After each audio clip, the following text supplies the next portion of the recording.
we're touching on 1, 5, 6, 4s as we're doing these 1, 4, 1, 5, 1s and things like that. And what we're doing is a beast of burden-y type of triad deal right here. When we start from the B and hammer on to the 1 chord. We're starting on the 5 chord in this key.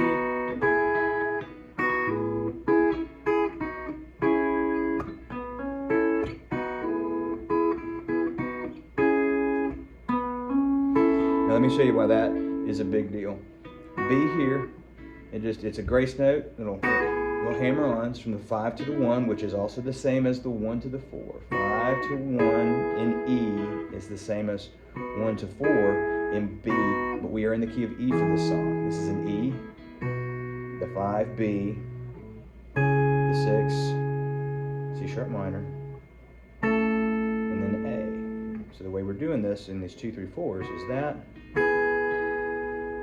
And then the 6th chord comes in. We're gonna come back to this, but that's what this is on the 2, 3, 4 grouping. So that's the relative minor triad. We're gonna come back to that. Relative minor to the E, so that's the 6th chord right there, just by doing that. But there's your 4 chord right there. So 5, 1, 4.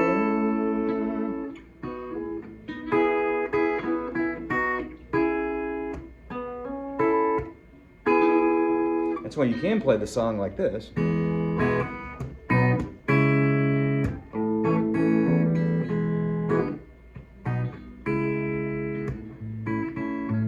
But here we're doing it the Stones way.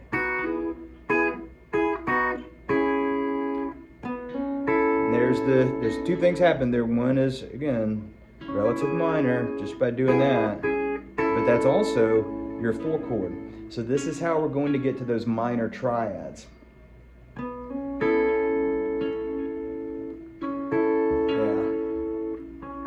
4's got some of that 6 in it, right? And that's the rub in here. And this is what we're going to get when we get into those triads.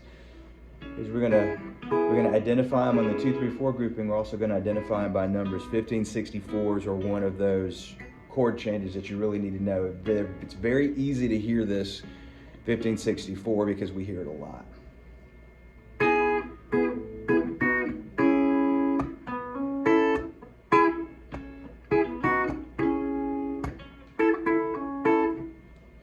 So once you get into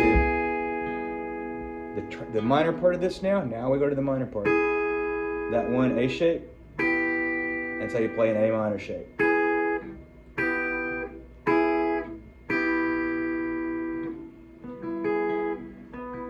But you know that if you've been playing these A minor shapes all this time, then you already know that. That's a familiar shape to you. Same thing with this one. This E shape, that's how you make that one into a minor triad. But you know that because you've been playing those guys for all this time. And then when you play this, you haven't played that shape nearly so much. So you just got to remember there's your 3rd. And that's how you lower the 3rd. And make a minor triad using the same shapes.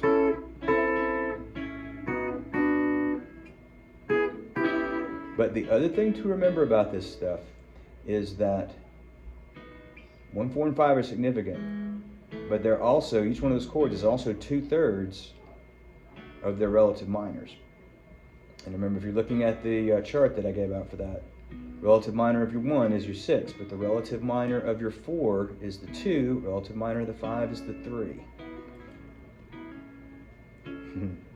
If anybody's eyes crossed, listen to that. So what happens to this one? This one becomes a relative minor right there just by doing that, by raising the 5 to the 5 of the chord to the 6th degree. Now we've got a relative minor. We got that. We got that. That's how we make this shape into a minor. Take the 5, raise it to a 6.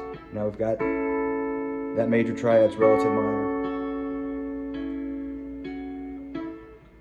Got that one. There's the 5, raise that to a 6. So if you're looking at that, if that doesn't make sense, then you probably don't have that sheet out and have not studied it enough. You'd want to study that more. Because the relative minor of the 1 is the 6, the relative minor of the 4 is the 2, the relative minor of the 5 is the 3, and that's your 1, 4, 5, and your 6, 2, and 3, just by working that off of your major triads. So that's the work that you've been doing up until now, where that was leading. And take away from that is the more these connections you see, the more you can get one chord just by changing one note, you get better at your voicings, your chord voicings. It can lead to better voice leading, and you start seeing that there's fewer things that you need to know, and it's a little simpler and more efficient to get there than you might have thought previously in there. Work smarter, not harder. Yeah. So if we want to talk about parallel minors here. We're going to talk about making E major into E minor, and making B major into B minor. So that's what parallel major and minor means, same root note. So when you do that, you might go back to the shape, the original chord shape. There's your E shape. That's how you made it into a minor, right? E to E minor right there. So just remember where you came from, where your chord shape came from. So, and as soon as you have that visualized, then you know where your third is, because that's the one that you flatted to make it minor. If you know how to make it into its relative minor, then you know where the 5 is, because the 5 goes to the 6 to make it to the relative minor. So like G to E minor. G to E minor, correct, yeah. That's what's going on. That happened over here, by the way, right? By adding the pinky to your C shape, you went from this to that. G to E minor, like C to A minor.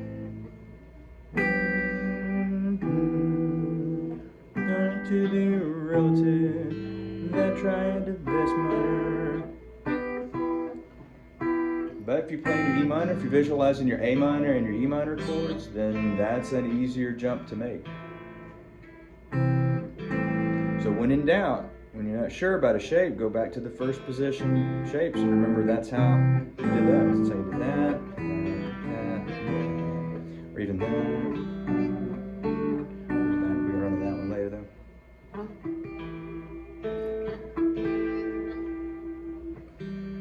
So that's why if you can make the parallel minor and parallel major, you know where the third is. You also know where your sus4s and sus2s are, because they're not very far away when you make those same maneuvers.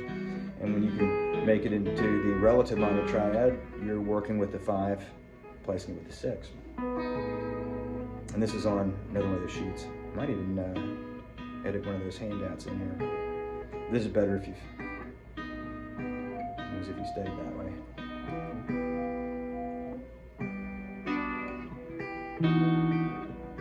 It's really a good way to study this is to have a handout like right next to you, so you can look at it and confirm that stuff, because it can get a little thick if you're not 100% sure about one of the steps.